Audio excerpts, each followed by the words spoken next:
Have you ever wondered what does this arrow mean and how did it got its direction? If yes, then you have landed on the right place. Before moving ahead, you should have an idea about something known as Einthoven's triangle. Now, it can be imagined as an equilateral triangle with heart at its center and can be approximated by placing electrodes on both arms and on the left leg. The leads are connected such that the left arm becomes positive with respect to the right arm and the left leg also remains positive. Moving on to the topic of the day, that is cardiac vector. Basically, the deflection in each lead indicates the magnitude and direction of the EMF generated in the heart. That is the cardiac vector or cardiac axis. The key takeaways are that the electrical axis of the heart can be calculated using the mean QRS vector, which can be plotted using the average deflection in the QRS wave of an ECG. And the mean QRS vector can be calculated by measuring the net difference between the positive and negative peaks in an QRS complex.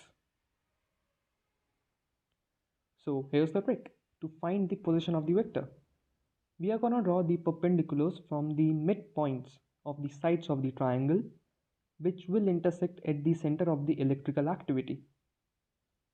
Now, for calculating the mean QRS vector in an Einthoven's triangle, we will use lead 1, lead 2 and lead 3 and will get the net difference between their positive and negative peaks.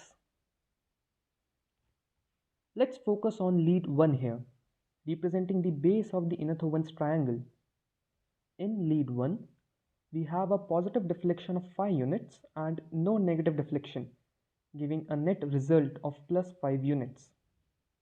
Following this, we will move 5 units of the base of the triangle in the positive direction.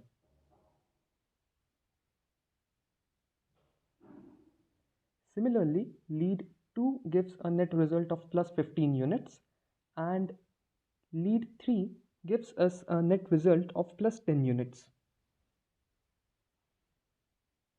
Extending these new points inside the triangle, their intersection will give us the final position of our vector.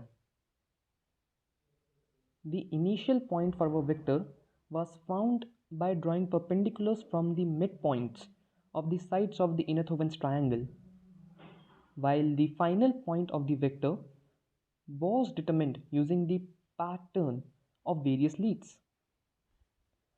At last, joining the initial and final points will complete the hunt by giving us our cardiac axis or cardiac vector.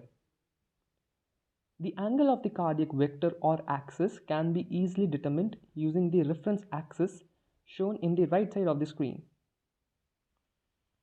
Left or right axis deviation is said to be present if the calculated axis falls left of minus 30 degrees or right of plus 110 degrees. If the axis falls left of minus 30 degrees, it indicates left ventricular hypertrophy, while if the axis falls right to plus 110 degrees, it indicates right ventricular hypertrophy. And that's a wrap. Thank you so much for watching and do hit that like button if you like it. Bye bye.